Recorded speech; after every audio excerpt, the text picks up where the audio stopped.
அருண்மாதேஸ்வர் shoot முடிஞ்சு போச்சு, நான் பார்த்தேன். ரேப்புக்காக கேட்க வைப்பீங்க, பேட்ச் ஒர்க் எடுப்பார் அவரு. அதான் ஒரு சினிமாவின் ஜீனியஸ் ஆச்சு, நீ எல்லாமே ஒரு பேட்ச் ஒர்க் எடுக்கட்டும். நான் ஷேவ் பண்ணியிருக்கேன், நல்ல கதையா இருப்பான் லோகேஷ் அப்படின்னு. இப்போ லோகேஷ் மூஞ்சியை 2 வருஷமா நான் தேட வேண்டியிருக்கு. ஸோ என்னோட ரிக்வஸ்ட் அது. இன்னொரு தகவல் நான் இந்த இடத்துல சொல்லணும்னு ஆசைப்படுறேன்.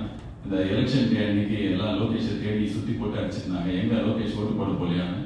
ஸோ அப்போ நான் வந்து அது பின்னாடி ஒரு சம்பவம் இருக்குது, அது எனக்கு தெரியும், அதனால சொல்லணும்னு ஆசைப்படுறேன். நான் அவரே சொன்னால் நல்லா இருக்காது. நான் ஓட்டு போட்டு பாம்பேக்கு கமெண்ட்ரி பண்ணுறதுக்காக போனேன். அவரு சென்னையில் ஒரு வேலையை முடிச்சுட்டு ஓட்டு போடுறதுக்காக கோயம்புத்தூர் போனார்.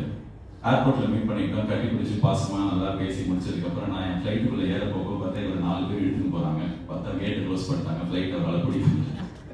ஸோ ஓட்டு போட போனார், அவரால் போட முடியல.